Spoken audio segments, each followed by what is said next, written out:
Second? Katie Clark. Third? Christine Jardine.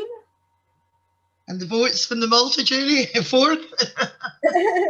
Nul point. Sean Robertson is 4. 5, Neil Gray. And 6, Rachael Hamilton. Okie dokie then, thanks very much for that.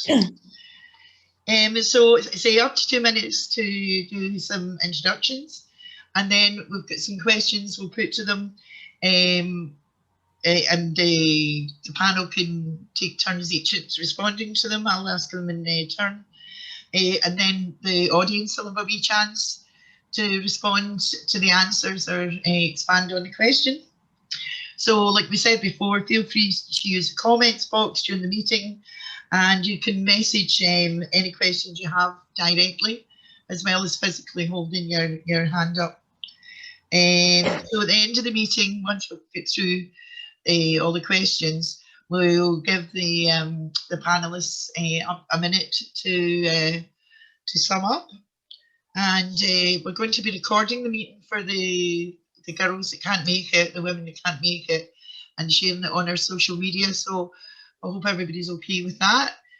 And that leaves us nothing else to do but to start the meeting. So first up, for introducing is Anne from the Greens. Anne? You might want to go on to speaker view for that. Okay.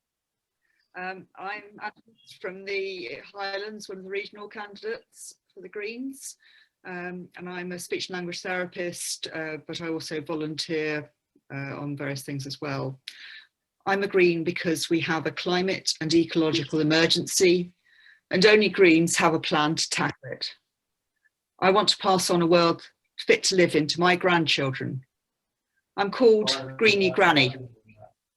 I don't seem to count as a WASP woman, but I remember opting to retire at 60, but now have to retire at 67, 14 years after my sister, who's only 7 years older. Greens have always been about fairness. Pensions currently are very unfair. I think it's unacceptable that 150,000 Scottish pensioners live in relative poverty, and twice that number of women are being denied the pensions promised. So thank you very much for your campaign. State pensions are low, and women do badly with smaller or non-existent occupational pensions and less national insurance, as you know. Scotland doesn't have the powers to legislate yet, but can still make a difference. So what's the Greens' record? We've secured pandemic relief payments to 100,000 of the lowest income pensioner households, got free vitamin C supplements for those shielding, and called for fairer pensions for universities. Pension funds have huge investments, often in the wrong things. We've pushed for ethical investment, which is often better financially too. We have plans for a universal basic income, followed by a citizen's pension to replace the current basic state pension and benefits. We'll tackle fuel poverty, which affects many pensioners. After all, everyone should have a warm home. We'll tackle gender inequality. Lower pay throughout a career and more part-time working means a third lower pensions, and COVID has pushed back progress. Women, as usual, taking a greater share of caring. More women in politics means fairer laws, and most of our lead candidates this year are women. Scottish Greens support a dignified, fairer deal for pensioners, with pension funds invested in the things that really matter for people and planet. Thank you.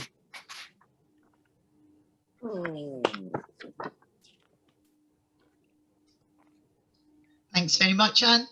And so now if we could go to our second panellist, who is Katie Clark from the Scottish Labour. And you've got 2 minutes, Katie. Thanks very much. Thank you very much. Thank you, and it's a pleasure to be here on behalf of the Scottish Labour Party today. I've been involved in the issue that's brought everybody together here today previously when I was an MP until 2015, and then I worked for the leader of the Labour Party, so was involved in some of the discussions round about Labour's proposals and commitments that we made in the general election of 2019. So whilst obviously the Scottish Labour Party has got an opinion on this issue, it's unlikely, as I understand it, that this is going to be something that we're going to put forward in our Scottish manifesto, because it's obviously a reserved matter, although there will be a raft of proposals and commitments that we're making to women and to the group of, you know, the type of women that are affected by this change in our Women's Manifesto tomorrow, and indeed in the manifesto that we have that we're launching on Thursday. We've already made a number of commitments that would be relevant. For those that are a lot older, we're making commitments round about the TV licence and the internet. But for this group, we've got commitments round about a guaranteed job guarantee and commitments round about training. And as I say, there's other policies that are being launched on carers and on pay and on equal pay that we will be outlining in detail over the next couple of days. On a personal level, I'm completely committed to fighting your corner, and the Scottish Labour Party, as I say, was proud of the policy manifesto commitments that were put forward in 2019. I know that a number of people on this meeting tonight were involved in the detail of those commitments, and it would be really helpful to get feedback in relation to those commitments in terms of whether there were any problems with them, because obviously we will need to come forward with proposals again. So I've been involved in campaigning on equality issues really all of my adult life. I was heavily involved in women's organisations and in political campaigning, but also as a lawyer took equal pay cases and many forms of equality cases. And I know that a number of people in this meeting are also very involved in legislative angles also in terms of how that we can right this right. So it's a pleasure to be here. I'm really looking forward to the discussion, and I look forward to hearing what the women on this call have to say. Thank you. Very much, Katie. And now we've got Christy. Hello, it is an absolute pleasure to be here tonight in one way. In another way, it's a huge frustration that we are having to have this hustings on this issue. Because when I was first elected in 2017, and I should explain, I'm the Liberal Democrat MP for Edinburgh West, and I was first elected, one of the very first surgeries I did in South Queensferry, a woman who came to see me told me about what she had been through as a result of the pension changes that had come in. And I was absolutely appalled. And I went back and I joined the all-party group on pension inequalities, which put forward a private member's bill. We've tried to get the law changed. We have campaigned, we've had debates, we've pushed the government. And here we are, 2021.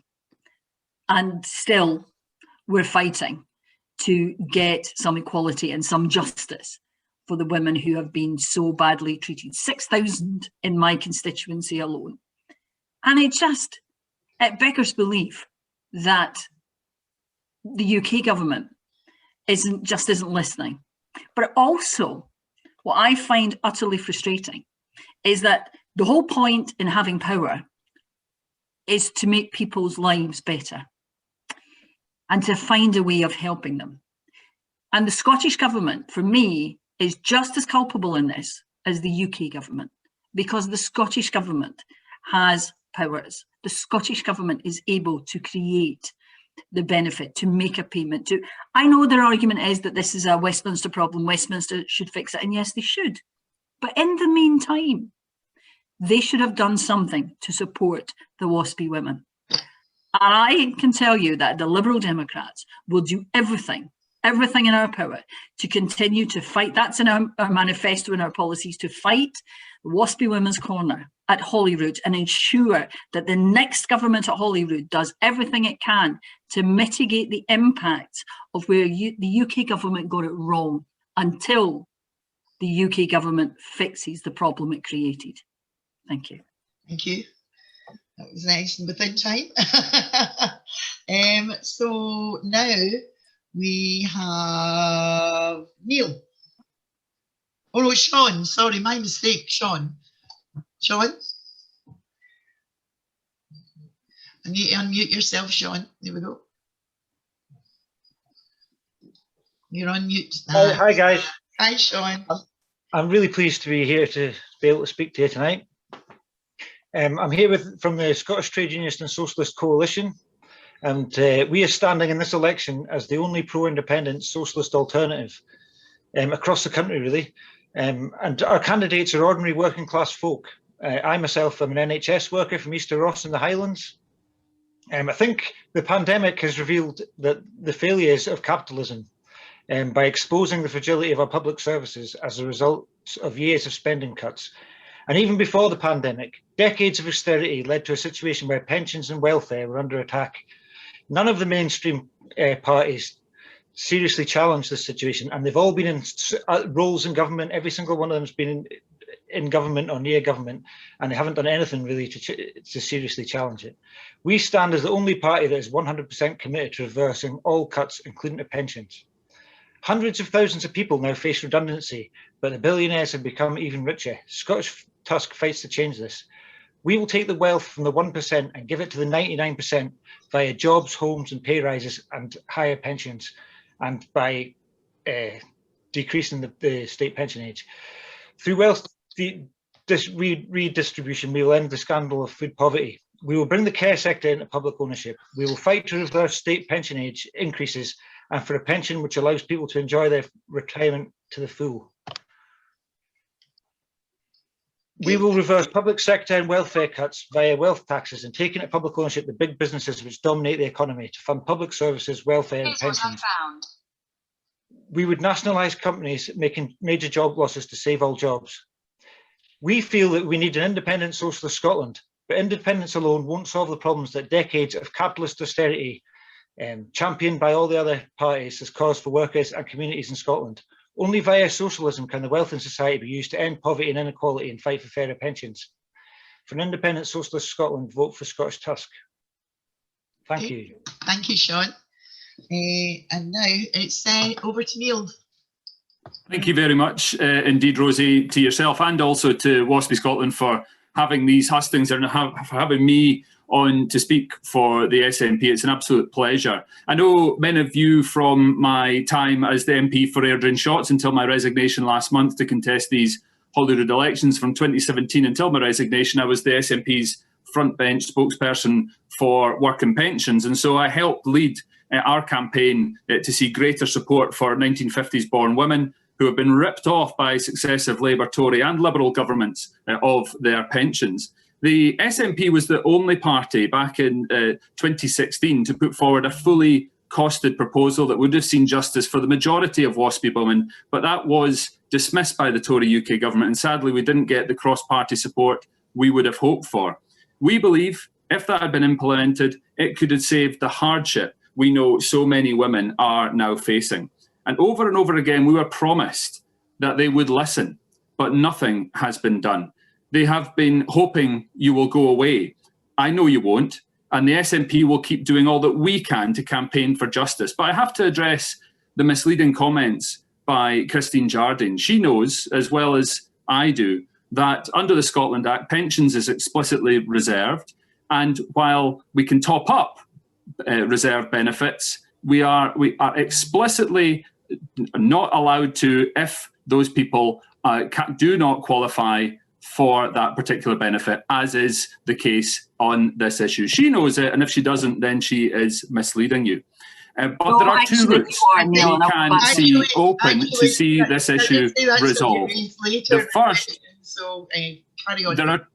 there are two routes that we can see this issue resolved. The first is political, We want to see the UK government finally carry out an impact assessment to gauge the scale of the injustice suffered by 1950s born women, and then to use that to inform a payment being made. The second is the ongoing investigation by the Parliamentary and Health Services Ombudsman. We know that they are nearly at the end of the first stage of that investigation, and as that investigation goes through its 3 stages, I hope we can see recommendations come forward that will finally see justice for you. So once again, thank you for having me along tonight, and I look forward to taking your questions.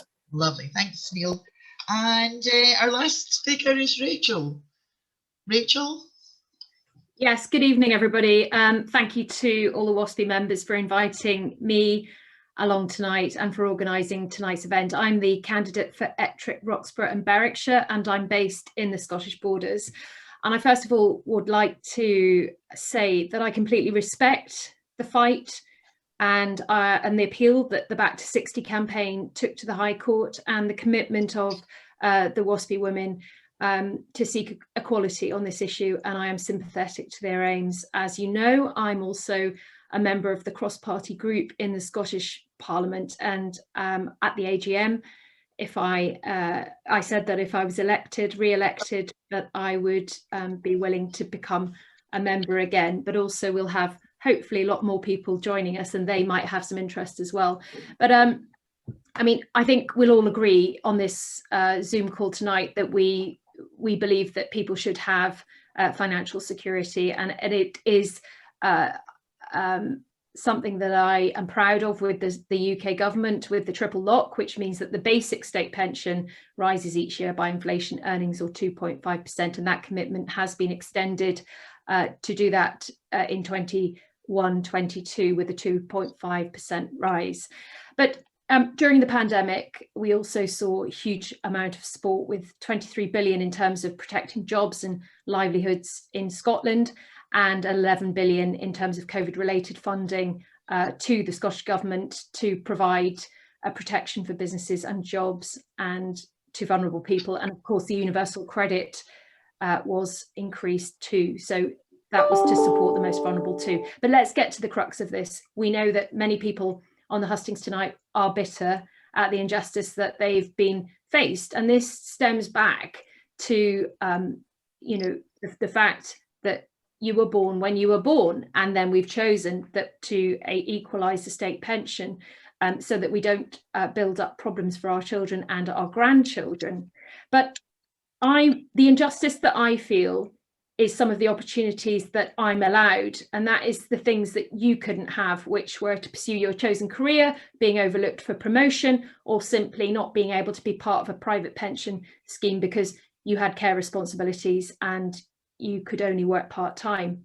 And we need to recognise these things, because these are the important things that not only you can seek to rectify some of your injustices with your campaign, but also seek to improve things for women in the future, so that possibly mistakes don't happen again. And we know that women being homemakers traditionally in the 50s, 60s, and indeed the 70s didn't contribute to a pension, and financial inequality is really a thing. And men shouldn't be getting you know, higher savings or bigger pensions than women.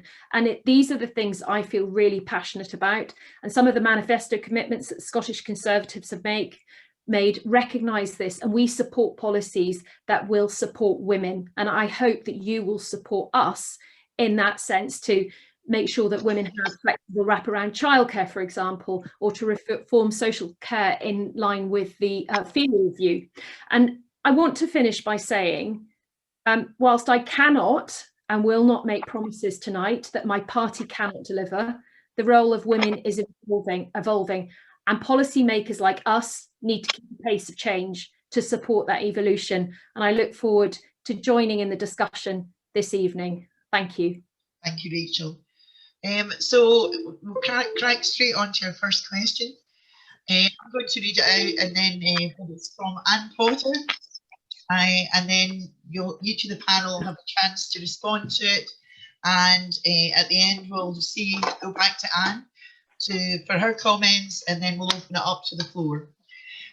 So question number 1 is, I have campaigned for 50s born women's pension and justice for over 5 years and have been Secretariat for Holyrood's WASPI cross-party group for the last 3 years. I am acutely aware this is not yet a devolved responsibility, but we'd hope you would support us in our attempts to correct this unfairness. I'm interested to know what your party will do to help right this matter. So that's obviously applying to what the powers of the Scottish Government are. So if we could go to Sean first, please, Sean.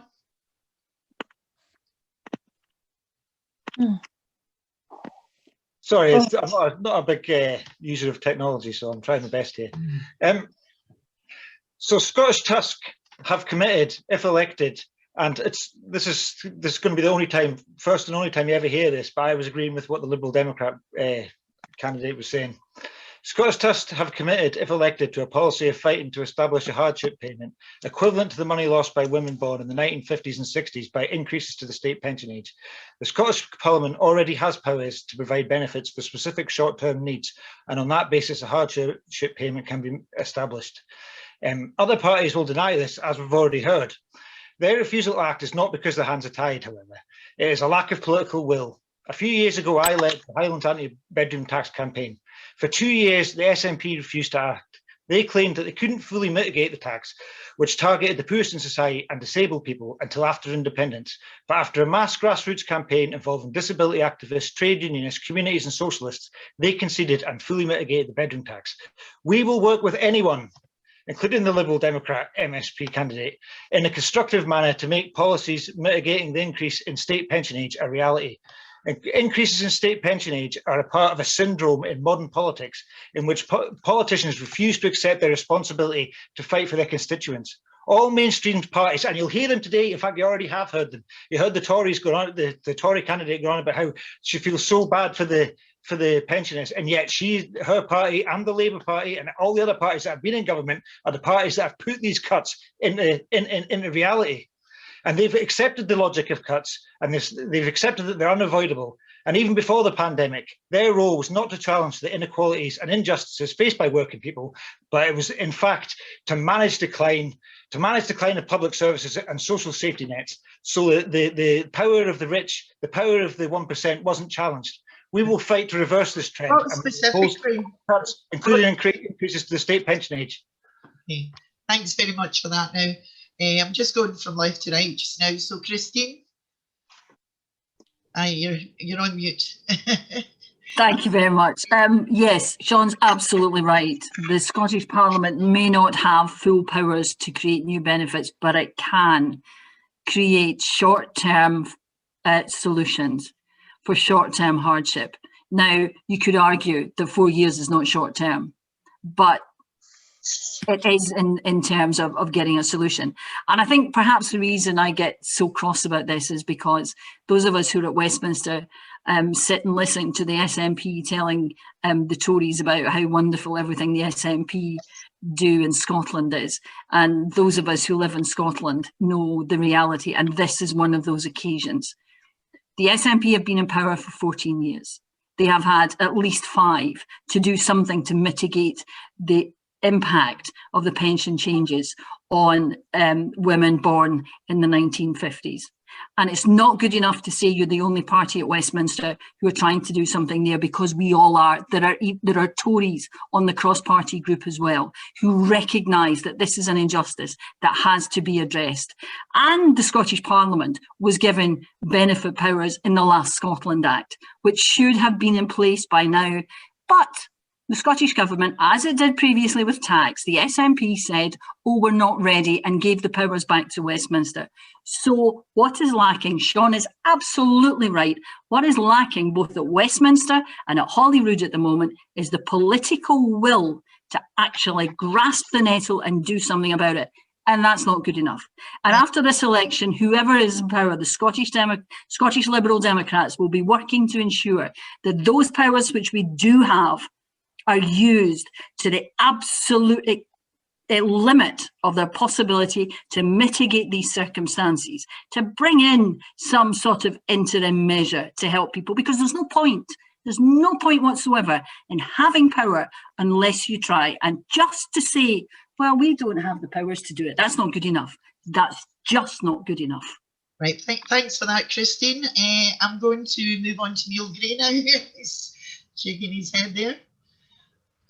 Thanks very much, Rosie. I'll come to answer Anne's question directly, but I'm glad I was able to follow Christine there, because I want to respond to that hypocrisy on stilts. Christine's party were in the coalition government in 2011 that brought in the Pensions Act of 2011 that accelerated the changes to the state pension age that mean that we have the women that are in the problems that they are in right now. And now she's trying to tell the Scottish Government, she's trying to mislead you. I'm really sorry, Rosie, I've not been interrupting others. She is interrupting. I don't know if that's part of the form or not, but she interrupted me before as well. Her party were part of the government in 2011 that brought in the act that saw the state pension age accelerated, the changes accelerated, and was the biggest problem in terms of notification and warning for those women that were going to have their state pension age impacted. She's then trying to mislead you into trying to claim that the Scottish Government can mop up the mess that her party made while in government in 2011 and pretend that we can all forget about it. Well, I'm sorry, but we'll not forget the Liberal Democrats' responsibility to the WASPI women and the hardship that they are now facing. In terms of Anne's question directly, yes, if I'm elected to the Scottish Parliament, I will support the cross-party group as best I can. The Scottish Government, the SNP, have already made a number of commitments in this election campaign to help older people, including sorting the winter heating allowance and bringing forward a new winter payment that is going to ensure that we have a more consistent approach. So I am very pleased with the policies that we're bringing forward that are going to support women, but we have to remember, and 1950s born women in particular, but we have to remember where the responsibility lies here and where the change needs to happen. As I said in my introduction, I see there being two routes to solve this problem. One being political and us being able to persuade the UK government to make changes. If that doesn't work, then the ongoing Parliamentary and Health Ombudsman's investigation, which will hopefully force the UK government to make changes and to mitigate the problems, the mess that were brought in by successive Labour and then the Tory Liberal coalition governments. Can I just come back to that? I'm the very first one to admit. Back to you and the Q&A. Okay, thank you. Thanks, but no, we'll have a chance to discuss it. Anne, could you unmute yourself and talk? And yeah. So your background. The Greens are very keen to mitigate it as best we can. It was interesting with COVID. Sorry, there's somebody. Can you'll mute yourself if you're not speaking? There's some background noise. That's why I make sure I'm close. I think that's it gone now. With COVID, we managed to do things that weren't considered possible before, and suddenly we were able to make emergency relief payment to the poorest pensioners. So, you know, sometimes it's just a question of finding the way of doing things. But I agree that you also need to either persuade the Westminster government by legislate, you know, by the legal means or politically. I would like to think that they would have done the right thing by now with all this campaigning, but clearly they haven't. But I think fundamentally the system we have at the moment is really, really unfair to women, and continues to be so.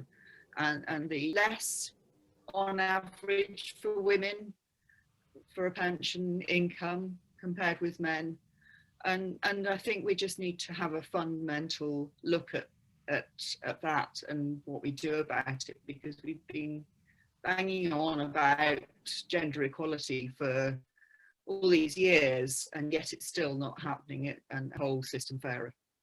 Thank you. Okay, thanks, Anne. Katie. Thank you. Well, Neil is absolutely right. It was the coalition government in 2011 that brought in the changes that accelerated the change in pension age. And Christine may think it was a mistake, but you know, it was her party that kept the Tories in power for all those years and imposed an austerity agenda that was a political choice, not an economic necessity. And that's the backdrop. Now, Labour recognised that there's been an injustice, which is why we came forward with the commitments that were costed at £58 billion at the last general election. And we still are committed to trying to find a solution that gives justice. In these elections, as I've said, we're making a raft of specific proposals that would help women who were born in the 1950s. And if I am elected in these elections, then I obviously would be happy to work with everybody on this call, including people in other political parties, to try and find what can be done at a Scottish level to try and bring justice to these, you know, the group of women in particular that are affected. But, you know, I've got to say to the Tories that, you know, the reason this is such a massive problem is because the goalposts were changed, and, you know, women had planned their lives round about what the state had told them they were entitled to, and that was changed at very, very short notice. And that's the lesson that needs to be learnt here, particularly in relation to pensions. And, you know, I would say that, you know, to Rachel, who's representing the Conservative Party here, that the principle is that you need certainty round about pensions.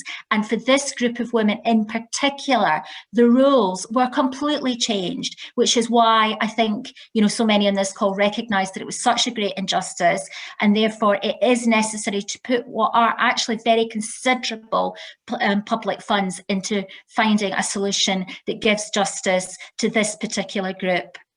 And obviously I'm happy to work, whatever forum I'm involved in, I'm very, very happy to work to try and find solutions.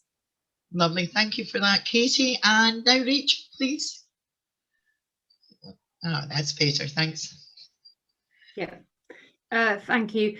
Yeah, I'm listening intently to everyone. I think, first of all, the point that I want to make is that women were experiencing inequalities years ago, and that's what I said in my opening introduction. And I think that as we move forward, we need to be committed to putting those inequalities to bed and making sure that women have equality. And I don't think anyone on this call would disagree with that, because a lot of the WASPI women I've spoken to say, you know, they do agree that state pensions should have been equalised, and that we don't want to, you know, build up problems for our children and our grandchildren. Now, there are a couple of things here. First of all, I think the work that the cross-party group in the Scottish Parliament have been doing is really good work, and you know, we've always had a cross-party representation, which for a start is really encouraging. And most people on the participants tonight, including Katie, have said, you know, we need to look at working together.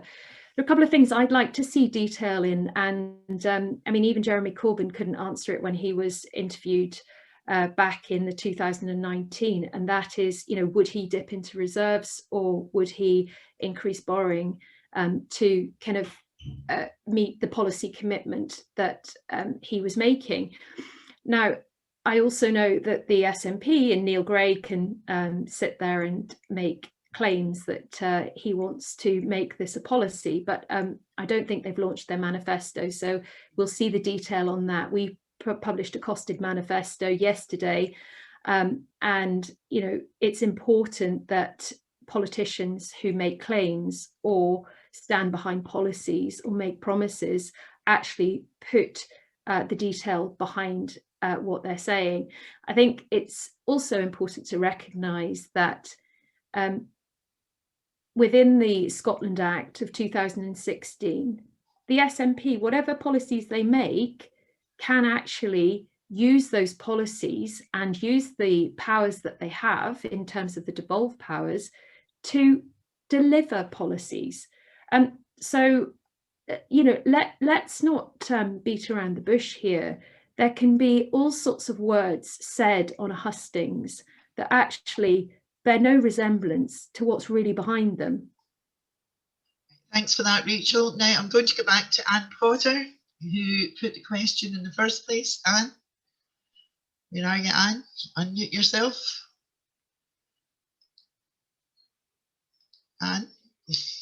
Anne Potter, hello. Me? Where are you? I think that's me unmuted. Good. So, I'm here.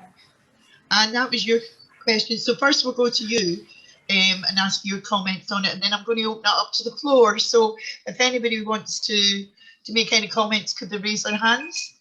That's great. Anne.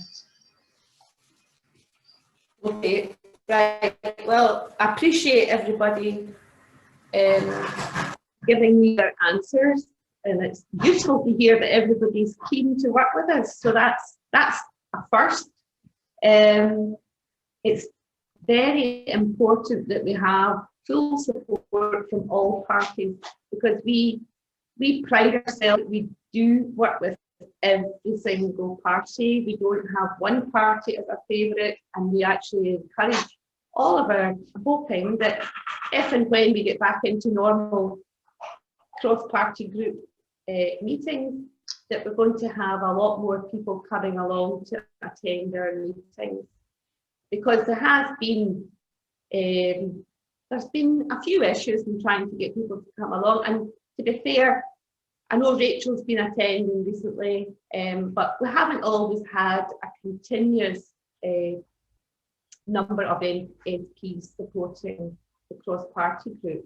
So it's really important that you take this on board as well, and make sure that whatever we do in the future, we have some support from all of our parties, and that's the way we want to continue to work. That's lovely. Thanks very much. Margaret Grierson, I think you wanted to say something. Margaret Grierson. Yeah, no, the only point I was making is we're listening here to all of the candidates, and they start to talk about how the pension is a benefit. Now, if it's a benefit, if you're entitled to benefits, then benefits you're entitled, it opens up other benefits to you, things like free dental care, and you know, I know in Scotland we already get free prescriptions and all that sort of thing. However, when you go along, you're then told, no, you have to pay for your dental care because it's not a benefit. You only get free dental care if you're in receipt of pension credit. So can we not, is this a benefit or is it not a benefit? Can we get that cleared up? And if so, and it is classed as a benefit, can we get what we should be getting? Right. And let me take another couple of contributions before we go back to the panel. Let's see now.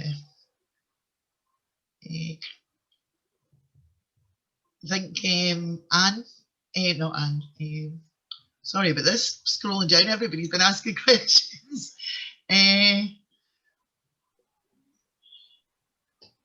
Anybody else get their hand up rather than me scrolling through this?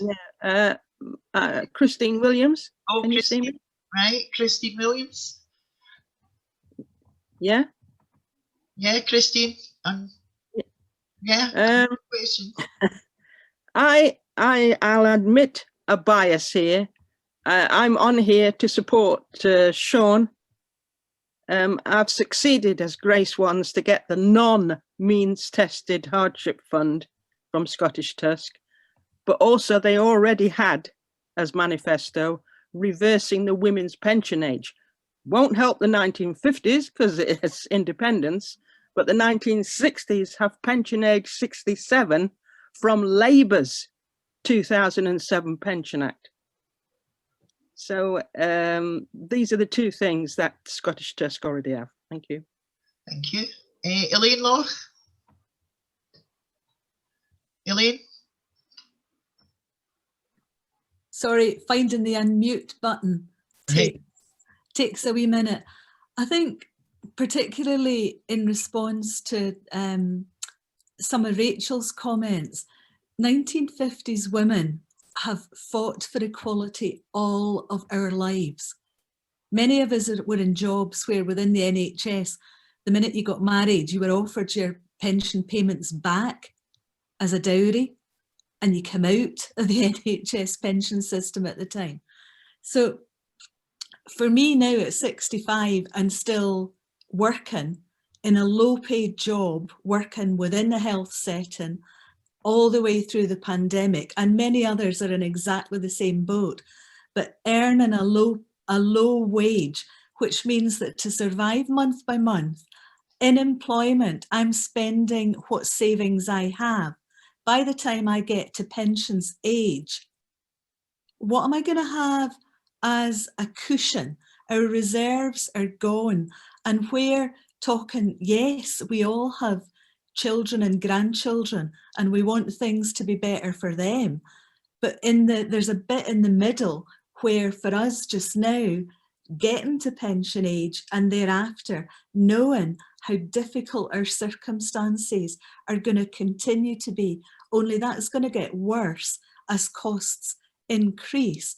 So that inequality, but we're also facing at work ageism and disability discrimination. And I'm sure candidates have an understanding of just how difficult these things are to redress when you're at work. So the burden for 1950s women is about money, but we're also working on our knees in trying to get by just now. Okay, thanks for that. Barbara, just a quick one from you and then we'll go on to your second question because time's marching on. Barbara Fulton. Unmute. Barbara? That's it. Hi. Sorry, I wasn't planning to, and I just had to put a wee bit on. I never knew where state pension was certainly not a benefit. I paid into it for the day I left school when I was 15 and a half. I've now been working all my life. I've never been unemployed in my life. I've never claimed benefits in my life. So I now have over 46 years of national insurance stamp. And I have to work now till I'm 66-year-old, which is absolutely shocking. So I can assure you, my employer paid in, I paid in all my life, and it's certainly not a benefit. It didn't come from the state. It came from my wage packet, my hard working wages. Okay, thanks for that. I'm going to move us on now to the second question, which is from Anne Campbell. This raises what would happen again linked into the Scottish Parliament. How would an independent Scotland resolve the 1950s women's pension issue, and would they consider lowering the retirement age, given that the healthy life expectancy in Scotland is averaging between 58 and 62 years?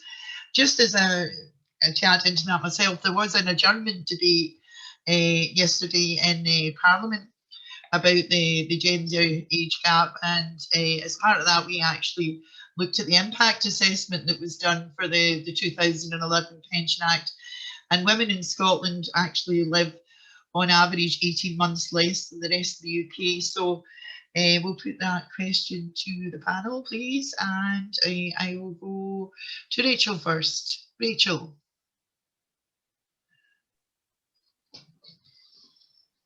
Hi.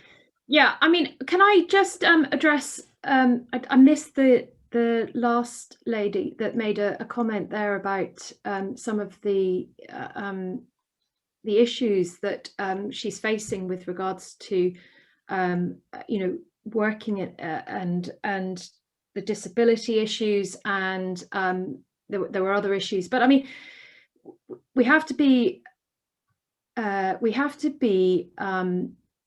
encouraging to people who are employers, because we have an Equality Act of 2010. You have employment rights, and it's important that every single employer is putting in whether it's adaptations for individuals who have disabilities, or and they are treating people equally. I mean, that is embedded into legislation, so that's a really important point. And with regards to kind of the national living wage, that is increasing year on year on year. But I don't, in a way, I respect your point. I think that's not necessarily the point you're making. I think necessarily it's the point you're making is that actually it's the fact that you are having to work extra time, and I recognise that, and I don't want to take away from the fact that you might think that I've overlooked that. That's not the case whatsoever. With regards to you talked there about independence. I mean, I'm from a party. It's called the Scottish Conservative and Unionist Party. We don't support independence. We want Scotland to stay as part of the United Kingdom. We don't believe that that independence has been fully costed. Nicola Sturgeon's not answered any questions about the fiscal competence that Scotland would have. We know that obviously our main priority is to recover and rebuild from a pandemic, and I think that most people want to see that. We know that the support from the UK government has been unbelievable in terms of it wrapping its arms around Scotland, and the 23 billion in terms of furlough and employment, self-employment income grants and grants for businesses. It has been incredible, and it's protected jobs and livelihoods. I still think that if the SNP want an independent Scotland, that they have to set out how they will bring down the pension age that you're talking about. I mean, pensions wouldn't be guaranteed, as you know, in an independent Scotland in itself, because those are reserved. We wouldn't know what currency we were dealing with. We wouldn't have a central bank to pin any gilt borrowing or bond borrowing. And at the moment, we feel that, you know, being in this precarious situation of rebuilding from a pandemic where it's likely that people will lose their jobs, that we need to make sure that we are working as one. And so I'll move on to the next one. I'm sure there'll be a bit of contention about that, because there was actually raised in the last, you know, the actuaries actually have looked at that. So anyway, could I have Christine Jardine next, please? Yes, thank you. Yes, for me, the issue of how an independent Scotland would resolve the issue is, if you like, a false one, because I believe, and my party, the Liberal Democrats, believe that at the moment we are in the midst of an economic crisis, which we haven't quite hit the full impact of yet, because of a large number of measures, a large number of financial packages, some of which have, you know, could have been improved on, but that's, you know, not the point of this discussion. It could have been much better, but we are going to have years, possibly decades, of economic impact from this crisis. And what we need to be doing now is ensuring the best possible recovery for everyone, ensuring that pensions are actually properly protected in the financial crisis that we're going through, and that there's no suggestion from anybody anywhere that somehow they are undermined going forward. And to do that, we need the strength of the UK Exchequer, and I know Neil will be shaking his head at this, but the strength of the UK Exchequer to get us through the crisis.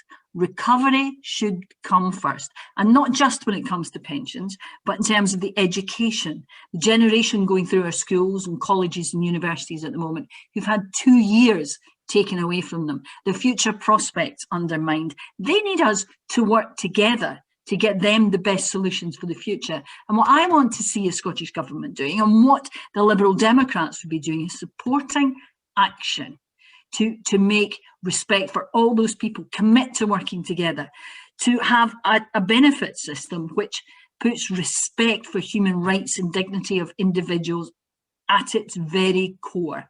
And that's what we should be doing. And universal basic income is something that we called for at the start of this pandemic as a way of ensuring that nobody fell through the safety net, and actually would help address the issues that some of the women born in the 1950s have faced because of the pension inequality. And to answer Neil's question, do I think the coalition government were right in accelerating the changes, which I'd point out to Katie, the Labour Party brought in 1990 in the first term of its government? No, I don't think they were right. But I'm not going to waste time arguing with people who are no longer in power. I'm going to try and get something done now for the future. And I haven't sat on my hands for 5 years in government in Scotland doing nothing. So I don't think I'm being hypocritical. Okay, so I think we'll go to Neil next. Neil?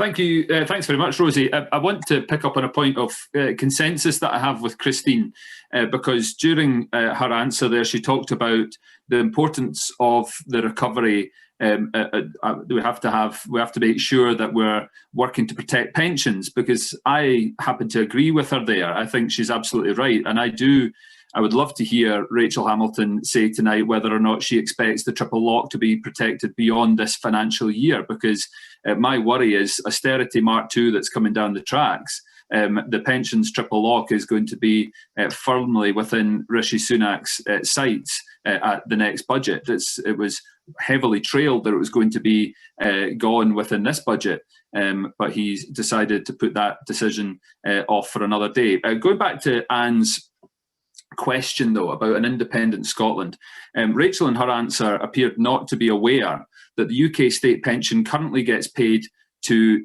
people, UK expats living around the world, in other nations around the world. So that entitlement that you have, it carries with you wherever you are, whichever independent nation you are living in. It is not something that is you're only entitled to when you are living in the United Kingdom. You have earned that right, and that is a right that you will continue to receive. And in terms of an independent Scotland's perspectives, of course, we're not deciding upon whether Scotland should be independent at this election. This is about Scotland's right to choose, about who gets to determine the priorities about the economic recovery that Christine was talking about. She's absolutely right. We do have an economic crisis ahead of us. But in terms of getting that recovery right, who do we want taking the decisions about that economic recovery? Because right now, we're relying on Boris Johnson calling the right shots. And as I've already said, austerity Mark II is on the way. And I'm really worried that that is going to undermine any potential that Scotland has of making a successful recovery. But the prospectus for an independent Scotland would obviously be set out during an independence referendum that I hope we will secure with both votes SNP at this election. Thanks very much. Katie? Thank you. It's probably a bad idea to start rehearsing all the arguments round about independence. I suspect there are supporters and opponents of independence in this meeting tonight. As I said before, the costing for a UK-wide package was in the region of £58 billion. My view is that, we're just not through this pandemic. I don't know when we're going to be through this pandemic. And as Christine and Neil have both said, we've got some really difficult economic challenges ahead. There's a real risk of mass unemployment, which is why Labour is putting our policies round about employment absolutely at the heart of our manifesto, because we do feel that is the absolute priority now, is to make sure that we protect living standards and that we protect jobs. So my fear would be that if there is a vote for independence in the relatively short term, that Scotland would be in a really difficult financial position, and that this is not going to be something that will, necessarily be at the top of the incoming government's agenda. What I would say is, if I'm around and we vote for independence, I'll fight for it, because as I say, I think there's a massive injustice. But I don't think it's the case that whether we stay with the rest of the UK or whether Scotland goes independent, anything is guaranteed, and it has to be fought for. And as I say, I think you've got a very, very strong case. I'll keep fighting for that. But my fear is after Brexit and after COVID, the economics of independence are going to be even more challenging, particularly in the short to medium term. Okay, thanks very much for that, Katie. Anne?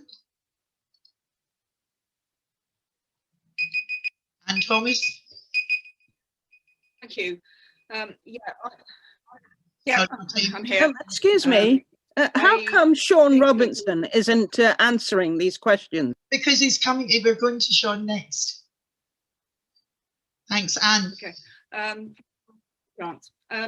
Yes, I think that it comes back to being a fair society, and unfortunately, as part of the UK, we're becoming more and more unequal, and we're not able to deal with this problem with pensions. There's an awful lot of other things that we're not able to deal with.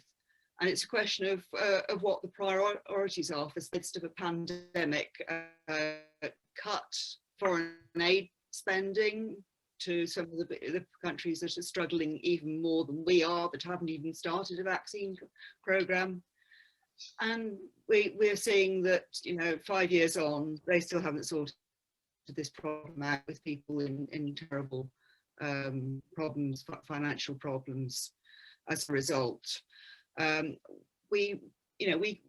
always seems to be enough money to fix that people need to survive aren't taken care of. And I think that we've really got to have a fundamental look at our society and what our priorities are.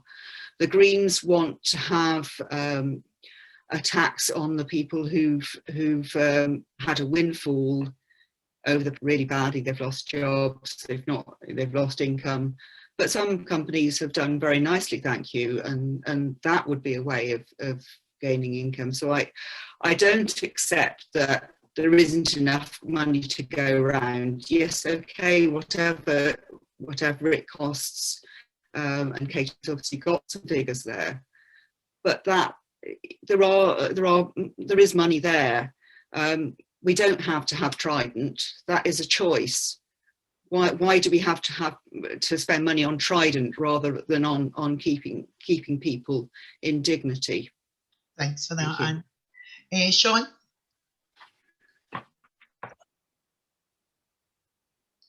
Thanks. Every time I forget to unmute. Sorry about that. All right, Sean. Well, talking about further powers and independence, Scottish Tusk, we are socialists, and as such, we believe that the society and the economy should be owned by and run for the benefit of all, and not the bank balances of the 1% and the super rich. And so that goes back to what others were saying about the pandemic, and the Tories were saying about how can we afford it after independence. Well, we want to create an economy which works for everyone and allows people to have a rich and fulfilled life, including a long and stress-free retirement. There's vast wealth already in Scotland and in the UK, and there's no reason other than protecting the wealth of the super rich that isn't easily achievable. In an independent socialist Scotland, we would immediately reverse the state pension age increase and increase the pension by 50% as a step towards a living pension. We would also reinstate the link to average earnings. To pay for this, and the other people are saying, how we're going to pay for it, and how we're going to pay for pensions in independent Scotland, we make no bones about it. We will pay for it by taking into democratic public ownership all big business and the commanding heights of the economy, and institute wealth taxes and income taxes, and we'll tax the rich until the pips squeak. But we shouldn't actually have to wait for independence, though, when you think about it, because it's clear that Scots, for example, in Glasgow, with a significantly lower life expectancy, are being unfairly disadvantaged to the tune of thousands of pounds when they die before they even get their pension. And that's due to the inability of governments, not just in Westminster, but in Holyrood too, to tackle health inequalities and poverty. If anything, their policies over the last decades have made the problem worse. Scotland, if Scotland has a specific need for a lower pension age compared to other parts of the UK, politicians, whether they're for independence or not, should be arguing for Scotland to have full control over pensions. That's great, John. Thanks very much for that. And I think that's something, you know, that a lot of the people in here would say as well, with our life expectancies falling as well. Now, we're really struck for time, so I'm going to go at this stage just straight to Linda Carmichael's question. And we can compensate that and then go back to the audience. People of all ages have been adversely affected by the global pandemic, and the 1950s women are no exception. We see ourselves as part of the solution to this current economic crisis. Pay our pensions and jobs will be freed for younger generations. The grey pound will be spent in the local economy, helping its recovery, and more time is available to be given to the voluntary sector. Another partial solution, and I emphasise partial, is the payment of universal basic income to all generations. This would give immediate relief to those women who find themselves in the no man's land of no job, very little income, and having to wait for their state pension at 66. What is your party's stance on the above points? And I would also add, there's been a good point put in the questions, and that is about people who, once they do finally reach their state pension age, lose things like carers allowance because there's an overlapping benefit and things, and how would the panel see a fairer system for people once they actually do reach the state pension age. And I'll go to Katie first. Thank you. If I maybe start off by saying that Labour is making announcements around about minimum income guarantee and also a range of other policies about how we value women's work and how we deal with issues round about equal pay better, as well as making specific commitments to sectors such as... How would you see us as being part of the solution and not the problem post-pandemic? Sorry. Yeah. Okay, I'll quite happy to answer that. What I was going to sort of go through was a few policies that might help specific groups of workers, and particularly occupations that tend to be occupations that women tend to work in, such as care work, childcare, etc. And we've got a raft of policy announcements in relation to that. And the way that we've come up with our policies is by listening to women and listening to the groups affected. And I think that's the right way to make policy. So, I mean, what exactly is it if you don't want me to talk about that, what is it what was it you're saying, Rosie, in terms of what you want me to focus on?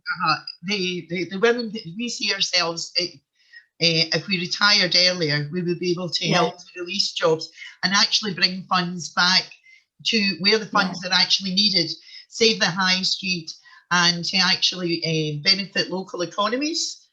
And you know, the socio-economic benefit of actually having people in our cohort with an income that I understand. Yeah.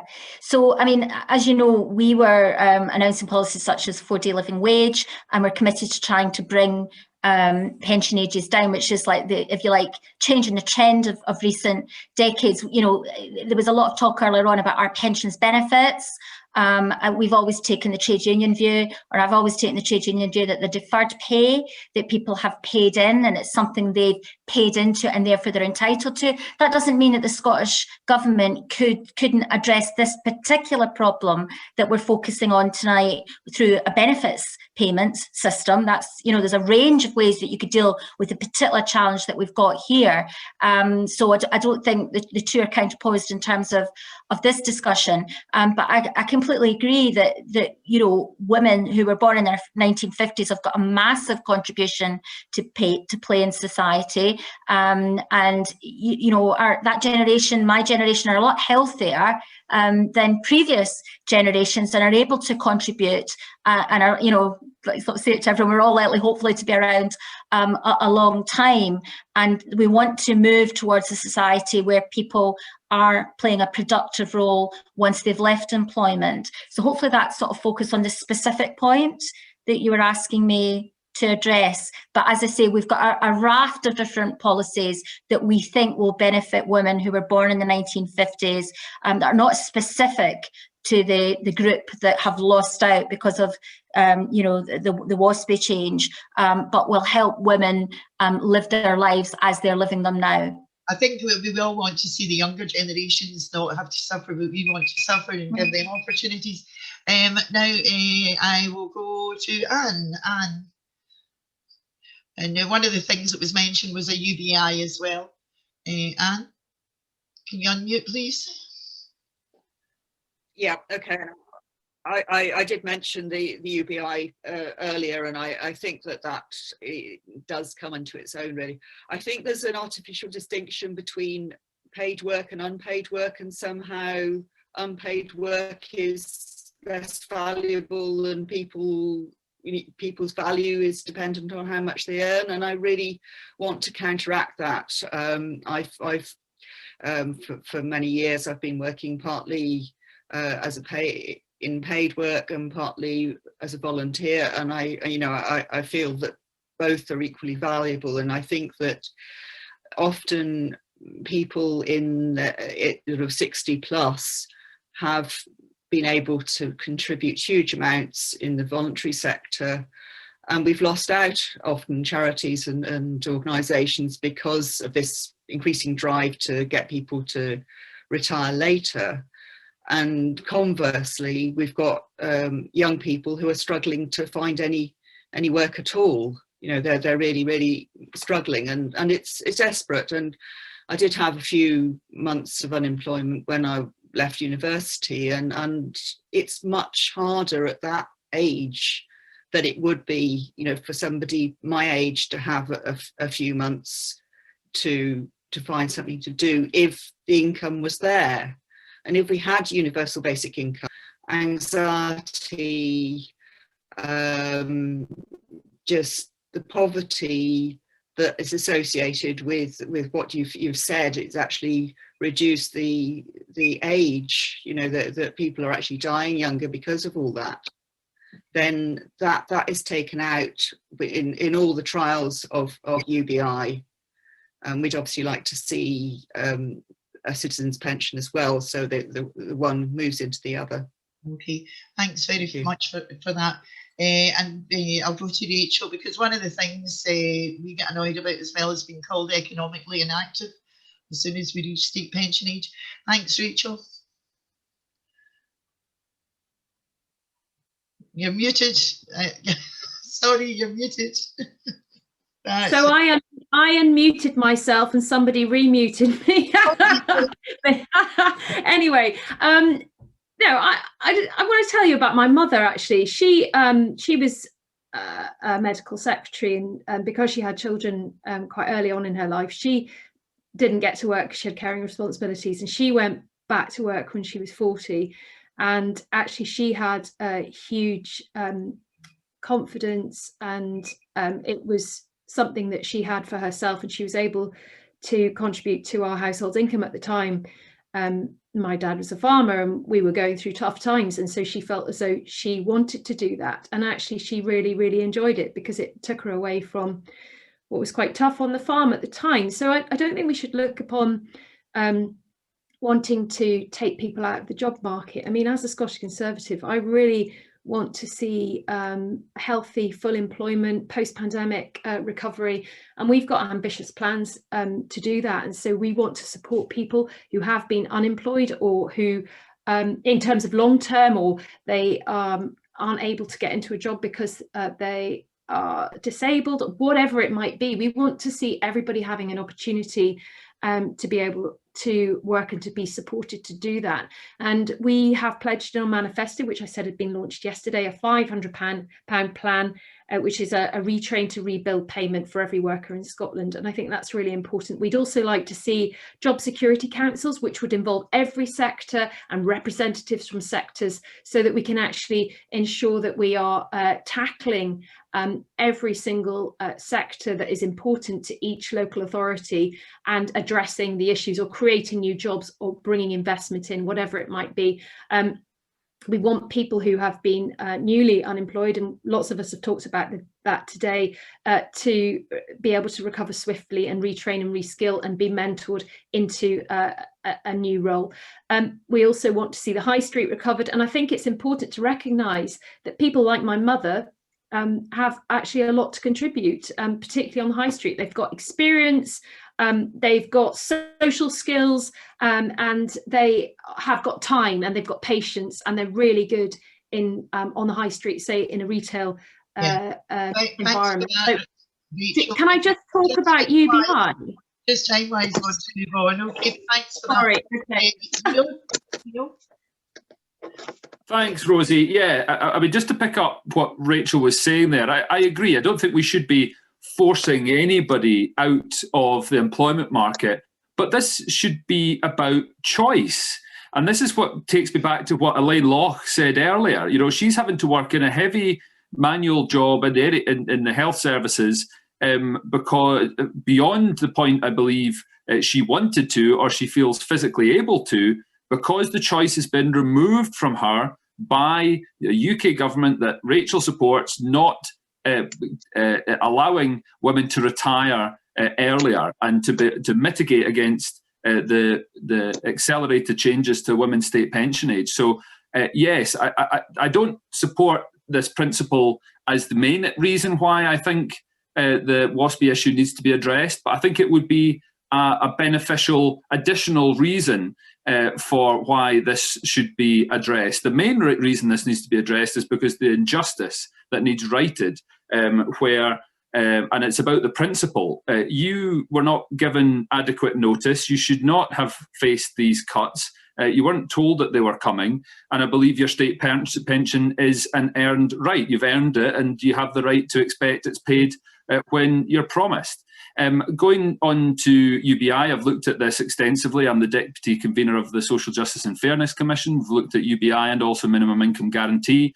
The Scottish Government has put forward in the manifesto continuing to look at trialling a UBI.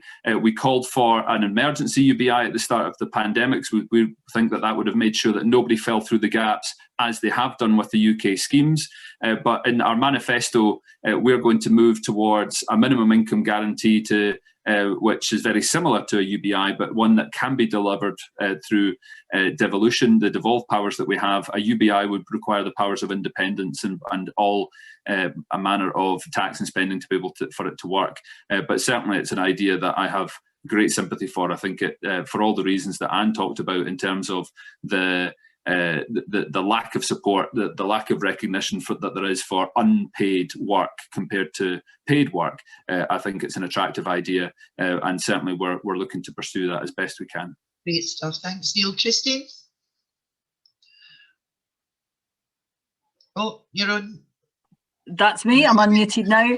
That actually, to go back to Linda's question, being part of the solution, I think is absolutely right. I think we all have a part to play in, reforming the situation that we have. But one of the things I think we have to recognise with this pandemic is that none of us can be absolutely sure. None of us actually know what society is going to look like after it. And we're going to have to change how we address almost everything. I believe that one of the things that has shown up is that the welfare state, which was a wonderful invention, the Beveridge report and then Attlee's government, it was a wonderful thing. And it's served us well for 80 years almost now, but it needs to be reinvented for the 21st century because we've seen that there are gaping holes in it. One of the first things that we have to do, I believe, is have a universal basic income, and it would free people up to do, lots of things as well. Also, I believe that if we do that, we make carers, unpaid carers, one of the first groups that benefit. There are a lot of people who are young who are carers, but there are also a lot of people who are pensioners or pension age who are carers, and they get insufficient support at the moment. Some of them get nothing from the state, and we have to change that. So that's one of the things that we should be doing to look at how the system has it has been shown not to work for us all. So we have to do that. We have to do other things as well. I think basically, as a Liberal, I believe that if you reform all of society, then everybody benefits. There's no point, as I said earlier, in having power unless you improve society for everyone. You improve the economy, you have a stronger economy, and that creates the wealth to be able to do things like have a universal basic income and ensure that you're not saying to people 2 years before they're expecting their pensions and their plans have been made, actually, we've changed our mind, you're not getting it. There's no justification for that, and we should never accept it. So going forward, I think we have to have a different approach, a different view, and we have to make sure that we address it. And one last point, yes, of course, your pension is not a benefit. It's a savings plan. National insurance was intended for us to save so that there was money there to be spent so that we had a pension when we were older. And it's not for me, I take offence at it being, I don't know why, but I do. I take offence at it being described as a benefit. It's an entitlement. It's an entitlement which can open the door to benefits because of your age, but it's not a benefit. Thanks, Christine. And Sean? That's it. Thanks, Sean. I would disagree with the concept of just picking up on the last contributor there, that the pensions are a savings plan. If they were a savings plan, had we thought about the future and taken into public ownership the oil and gas sectors, other sectors like other countries have, and actually put money into a pension, it'd be a different story. But actually what's happening now is that we plunder today's working generation to pay for people that have just retired. That's how the pensions work. It isn't a savings plan. That's one of the issues with it. Anyway, going back to the question, I definitely agree that that the pension age reduction would help the jobs market. It would increase the number of jobs at the other end of the jobs market for young people. There's a huge problem with youth unemployment and other social issues that come from it. And I think definitely increasing the pension would put more money in the pockets of pensioners who typically spend money in the economy. So a lot of that money will go straight back into the economy, plus the fact that the money that is earned by young people would go into a higher tax bill, etc., etc. When we're talking about UBI and other things that people have been talking about, I 100% agree with any measures that mitigate the effects of capitalist greed. But what we have to say is that our policies, the way that we would go about it, is the only realistic mechanism for achieving UBI by taking the command and heights of the economy into public ownership, so that the wealth that's created by the workers is used for the workers. Everything else is utopian. To think we can have a UBI without taking the power and wealth off the rich and giving it to the people. Otherwise, it's just utopian. Where are you going to get this hundreds of billions of pounds a year from, but if you do not challenge the wealth of the people at the top? Thanks very much for that, Sean. I'm very aware of time, and we've got one last question that we were really keen to get in, and that was from Elaine Watts. And it's to do with CEDAW, the Convention for the Elimination of Discrimination Against Women. And she was asking, will each party incorporate CEDAW into Scots law? And if so, how will they use the principles contained in the convention to right the pension injustice done to the 1950s born women, who Professor Philip Alston highlighted in his 2018 report on poverty in the UK as being particularly impacted by an abrupt and poorly phased in change to the state pension age? So just a wee quick response on CEDAW, please. And I'll start from left to right. Christine? Yeah, I think that's an excellent question. I think there is so much. If I remember rightly, the United Nations Committee has urged all governments to ensure that CEDAW is included. And I think the more that we take action to involve not just CEDAW, but things like the Istanbul Convention, which is vital to protecting the rights of migrant women and women who are survivors of domestic abuse. The more we can do that, the more we can build on women's rights, and the more we can repay what the women of the 1950s did for my generation, winning our rights. And one of the women earlier talked about how much the women of the 1950s had achieved for subsequent generations. Yes, she did.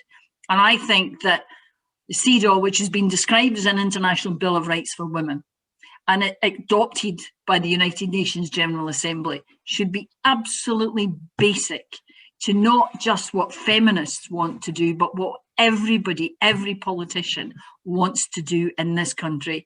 And it's sad that it was, adopted in 1979 and it's been ratified by 189 states. And yes, of course it should be. Thank you, Christine. Anne? Yeah, totally agree. Should be in place now. I was looking it up and it was CEDAW was set up in 1978. So why hasn't it been in place long ago and actually enacted really? Because we've still got huge gender inequalities, as I mentioned, huge gender inequalities throughout working lives. And that feeds into just not having the national insurance contributions. And I agree that national insurance contributions are something that people were hoping would be put into a pension. But the reality is they weren't allowed very often to contribute as much as men. So there's a built-in inequality there, and we need to fix that. And there's also, you know, other organisations like Engender and Close the Gap, all working away at it. But we need to get on with it. You know, women can't wait any longer. Really, we've just suffered this injustice for so many years. Thank you, Anne. Katie? Yes, Labour. Oh, sorry, I've muted you by mistake. Apologies, don't worry at all. Labour has got a manifesto commitment to enact the convention into law. I suspect that will have all sorts of implications, not just on the WASPI issue, but many other parts of life as well. And I also agree with what Christine's saying about the importance of ratifying the Istanbul Convention. Okay, thanks very much. Sean? Of course, I'd support putting CEDAW into Scots law, but I would, with the like to say to you that even with legislation doesn't necessarily lead to equality. We've had Equal Pay Act in Britain since 1968, but we don't have equal pay. We have the pandemic caused by the failures of capitalism over the last 10 years of austerity has led to a situation where women will be poorer than men by some statisticians' estimates for the next 140 years. So we need more than just legislation. Legislation, yes, of course, we support putting it into law, but also we need a determined fight by all press groups and by working class people to change fundamentally the economic system we live under if we really want to deliver equality. Capitalism feeds on division, and we need to unite against capitalism in order to stop inequality. Thanks. Rachel?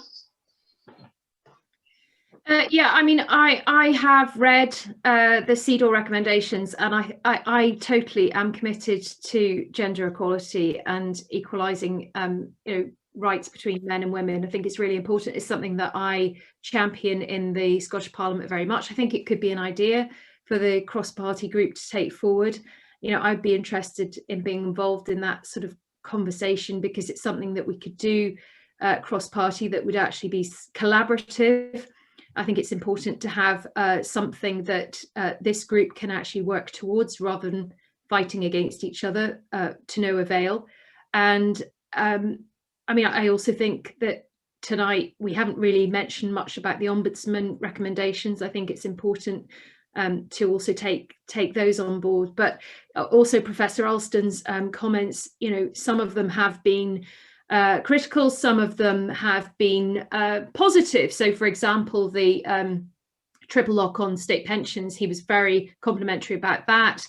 He wasn't necessarily complimentary about the equalisation of state pension, but he was complimentary about the transitional relief through the 2011 Pension Act. However, there was so much in there, and it is possible. I think that's the encouraging thing here, is that the Scottish Parliament have the ability to bring in international treaties or conventions, you know, into the Parliament and legislate for them. I don't agree with Sean on the fact that, you know, well, actually, I do agree with Sean, because actually some of the things that we can do don't just involve CEDAW. They involve lots more stuff about equalising and getting gender equality. Okay, thanks, Rachel. Neil? Thanks, Rosie. Yeah, I think go back to Rachel's point there about Philip Alston's report. I would encourage all to read it, because I think it would be euphemistic to say that Mr. Alston was complimentary about much of the UK social security system as it currently stands. He was, however, complimentary of the Scottish system that is being created with the limited powers that we have. But to answer the question from Elaine directly, yes, the Scottish Government is already enacting much of the CEDAW recommendations, going back over 3 years, such with the setting up of the First Minister's Advisory Council on Women and Girls. Because it's an international treaty, it can't be ratified by the Scottish Government. That's unfortunately we can't do that. But I would reiterate the points that have been made by Christine and others regards the ratification of the Istanbul Convention. Absolutely critically important. My former colleague Ailey Whiteford brought through that private members bill that was passed. Actually, on my birthday, I was there voting for it in Westminster. a number of years ago, and yet the UK government still has not ratified the Istanbul Convention, which is to our shame, and that needs to be done. So yes, in short, absolutely support that. Much of it has already been worked through in the work that the Scottish Government is doing, and very much support gender equality indeed. Thank you so much. Again, I'm saying I'm very aware of the time. We could maybe have a couple of minutes for people from the floor, and then we'll get you to do your summing up. Anybody? Raise your hands. Anything? Nope. Well, we just go straight to summing up then, please. Oh, right. I was going to say something. Never mind. Right, okay, but thanks, Christine. Rosie, Elaine had her hand up. Oh, right, okay, Elaine. You need to you're not up here. Hi, thanks to the panel for the answer to my question.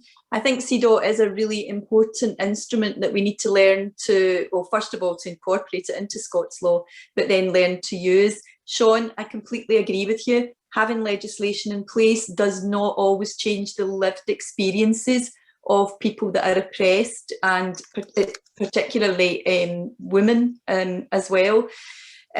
So yeah, but my worry about CEDAW is in relation to the UN Convention on the Rights of the Child, and the way that the UK government has now threatened to take the Scottish government to court for the incorporation. I would worry that they might try the same thing with CEDAW as well. Thanks very much for that, Elaine. Can I come in on that, please, just to speak about that UNCR? That was completely a collaborative agreement with cross-party support in the Scottish Parliament. We passed that. There was absolutely no problem. The UK government has expressed the concern that they had, not about the policy, not at all, about the actual powers that could be delegated by Scottish ministers that would affect the whole of the UK. So it's really important to recognise that that is not the intention, and that that was a very much supported convention and into an act. Well, eventually will be an act, and it was concern from the UK government that had been expressed with the Scottish government. The Scottish government were well aware of that concern, and that is why it has to go to the Supreme Court. Mary Johnson. Oh, you're on mute, Mary. Can't hear you.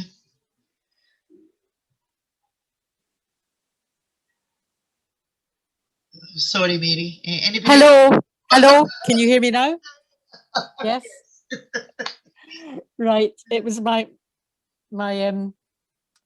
lead had come out a wee bit. I'd like to know what kind of representation you have from your women candidates in the upcoming election. Just roughly what proportion you have in order to have a more equal parliament. Okay, Christine?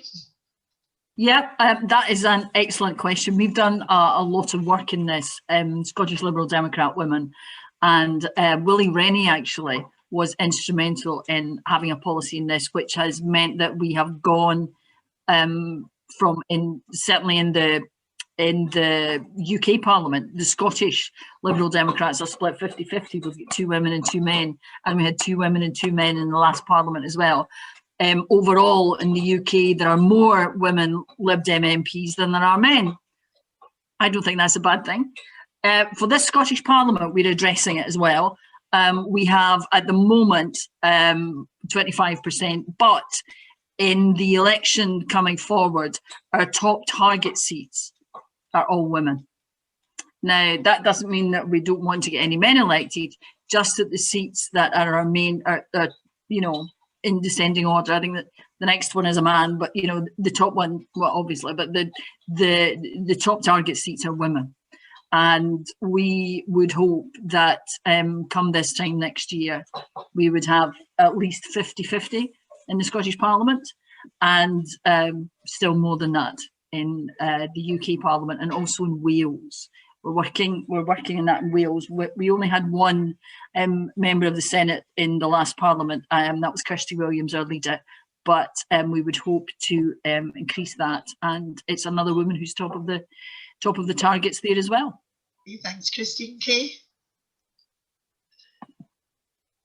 Katie? Hi. Well, Labour's got quite a good track record in Scotland on this issue and have used a range of kind of devices to make sure that we get women selected, including from 1999, the pairing of constituencies and zipping on our list so that it's man, woman, which means that we do end up with sort of parity in terms of our representation in the Scottish Parliament, and we obviously have a long track record of doing the same at a UK level. So we now do have equal representation of men and women in the Parliamentary Labour Party as MPs. It's taken a long time to get there. It's not been straightforward, and I think it's an issue that you've got to keep fighting for. You know, women have faced historic and continual discrimination in every aspect of life, pretty much.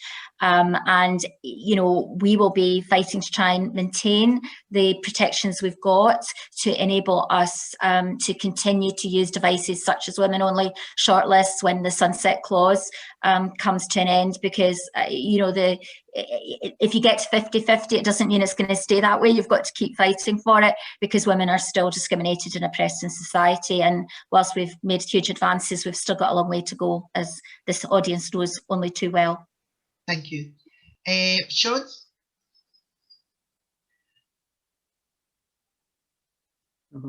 It's about 50%, but we don't have a mechanism for how many women stand in each place. But there's interesting ways that could go about. Why don't we have a woman and a man for every seat?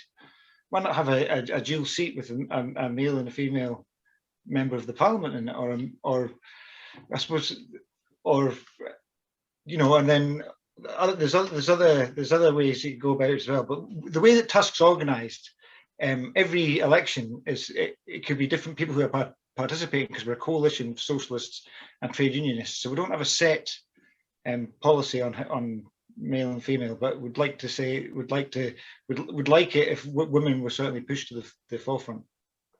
Thanks very much, Sean. And Thomas? Yeah, we've got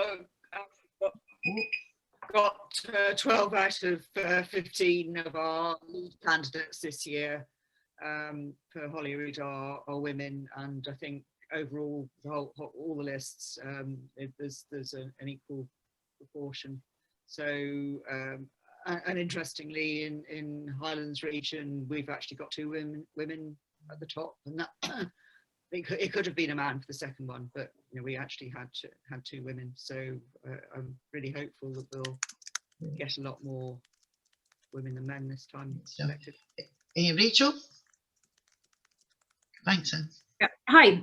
So I stood on an all-female list in 2017 in Ettrick, Roxburgh and Berwickshire, which is actually really refreshing. Obviously, we aim to have a representation, 50-50 representation. We are currently in the Scottish Parliament around about 35%, and we achieved 19%. Clearly, the Conservatives are doing well in terms of leadership. We're the only party that have had 2 UK female prime ministers. We've obviously had two leaders in terms of our representation in the Scottish Parliament. And I'm part of Women to Win, which is a group of Scottish Conservative women who are bringing new women through the process. We're mentoring and giving them support. I'm also part of the Conservative Women's Association, and very proud to have a diversity commission run by Baroness Nashina Mubarak. And also we have a fantastic brand new group, which is a BAME group, which is run by a wonderful woman called Pam Gosling-Baines, who's one of our candidates in the West. And so, I mean, it is our aim. We are encouraging women. It's not easy, because women, for the reasons that we've talked about and in my introductory comments tonight, face other burdens, whether it's inequality, whether it's social media abuse, or they have caring responsibilities. We're still not there, and I think it's really important that we put in place mechanisms and policies that actually support women. And as you've seen, a huge swathe of women have left the Parliament. I think it's an incredibly brilliant question that you've just asked. Thank you. Neil, and then we'll go on. Thank you. Yeah, thanks, Rosie. Speaking as a balding 35-year-old white man, I can say that I'm incredibly proud, but also as a father of 3 girls, I'm incredibly proud that the SNP has put forward the most diverse slate of candidates that we have ever put forward, and I believe are in front of the electorate from any of the parties. So the SNP has 50-50 split of constituency candidates, male and female. The 5 of the 8 lead regional candidates are women, but we've also ensured that there's diversity for Black and ethnic minority candidates that top half of our lists, and also disabled candidates that top the other half of our list. So we are doing all we can, using all-female shortlists, zipping regional lists to ensure that we're bringing forward the role models to ensure the diversity of our politics continues, is addressed now, but also continues into the future as we have role models for others to follow as well. That's great, Neil. Thanks very much for that. I'm sure we would all have welcomed more equality back in 1995 on the in the House of Commons. So what we'll do now is, if everybody's happy, we'll just do a wee quick summing up from each of you, okay? I wouldn't have Fiona Bruce's job for all the tea in China now after being through this tonight. So so if you just keep it nice and brief, lovely. Thanks very much. We'll start with Christine. Thank you. Can I just say thank you very much all for this evening. And the WASPI Women has been a constant issue, as I said earlier, for the time I've been elected. And I think that it's important that we keep it at the top of the political agenda moving forward, and that we don't allow it somehow to be forgotten about. In this pandemic, women born in the 1950s have suffered as much as everybody else. And it's important that that is not now added to again by putting aside this issue. We have to keep it going. We have to find a way of ensuring that, regardless of what happens with the court cases and the Ombudsman, regardless of that, there is some way of ensuring that women born in the 1950s get justice for the way they were treated, the mistakes that were made by successive governments, and that this government is also not addressing. We have to do, and Scottish Liberal Democrats will do everything we can to ensure that that happens, and that it happens as part of a package of measures aimed at improving society and protecting people and addressing the recovery, making sure that we do everything that we can, that we put the recovery before anything else in this, and ensure that everybody gets the best deal possible going forward. Thank you, Christine. Katie? I hope I've made it clear that Labour stands in solidarity with you and is fully supportive and will fight to get justice and a reasonable outcome. And we will do that in whatever forum we can. So we will do whatever we can in the Scottish Parliament as well. You know, as I said before, women continue to face discrimination in many aspects of life. We've faced discrimination in the tax, the social security, the benefit system, as well as at work. You know, women couldn't even, you know, open a bank account not that long ago, really. And so, you know, I think that means that this issue is even more important. And I would agree with Christine that you've got to keep fighting. If you don't fight, you don't win. And you have to use every device in the book to try and get victory. So that includes some of the kind of more legalistic mechanisms we're talking about, as well as public campaigning and trying to get commitments from as many individual politicians and the political parties as possible, so that, you know, you do get justice. We recognise it is going to be an expensive outcome, but it's one that politicians have to deliver. Thank you very much, Katie. Sean?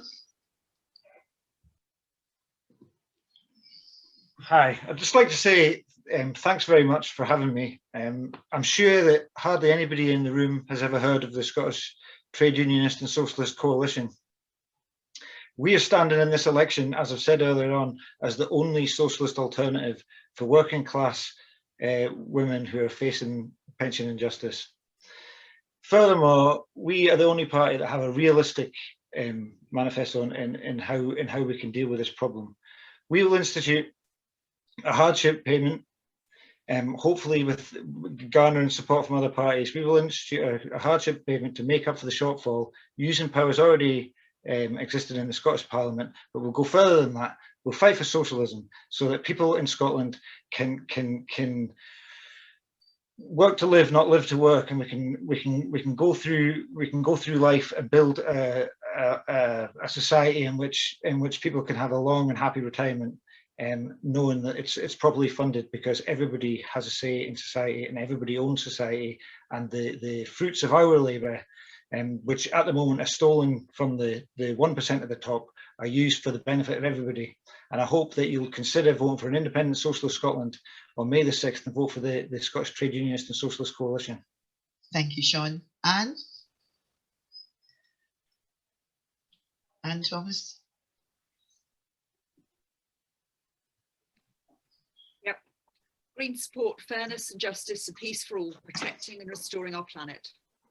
We support a dignified, fair, well-supported retirement in which people can participate in society, and we'll keep fighting for justice. Science tells us we have less than 10 years until we reach a point of no return with the climate emergency. We need to act now. The Scottish Greens have plans for a fair and green recovery, investing in renewable energy, warm homes, public transport, and restoring nature will create thousands of jobs and tackle the climate crisis. We need to use this opportunity to build a fairer and greener Scotland. We need to vote like our future depends on it. Thank you for having me. Thank you, Anne. Rachel?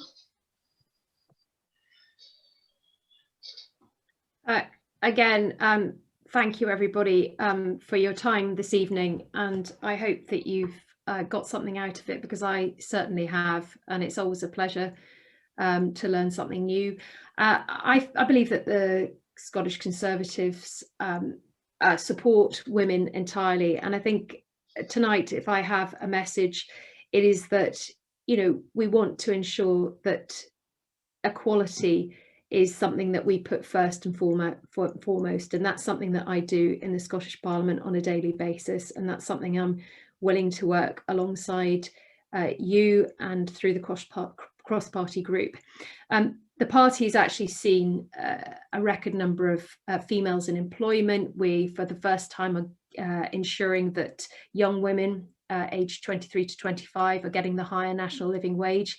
We have narrowed the gender pay gap to 17%. We've tackled domestic abuse.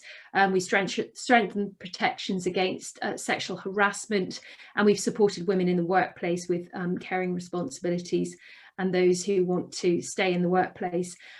First and foremost, I think that we don't need another independence referendum. I think we should be concentrating on rebuilding and recovering Scotland from a pandemic, because women, as Christine Jardine said, have been adversely affected and impacted, particularly single women. 1 in 4 children are now living in poverty, and that is the shame of the SNP government, who have been in power for 14 years. Okay, thanks, Rachel. Neil. Thanks very much, Rosie, to you, but also for and to WASPI Scotland for organising this event, for all your questions. It's been a fantastic hustings, I think. Some great questions, great insights into the issues, and I hope that you have all found it useful listening to the candidates in front of you tonight about the issues that are important to you around the WASPI concerns, but also gender equality and other issues that you are facing. This election is crucially important. It's about our future. We have heard tonight, we've talked about choice. This is about us having the right to choose, and I hope that following what hopefully I've said tonight, but also what you're hearing from the national campaign, from the manifesto launch last week, the most ambitious, potentially transformational manifesto commitments that are there, that people will use both their votes for the SNP on the 6th of May. Thank you very much indeed for having me tonight. Thanks. Well, all that remains then is, unless anybody else has got any other points to make, is that we extend our sincere thanks to the panel for coming along tonight. And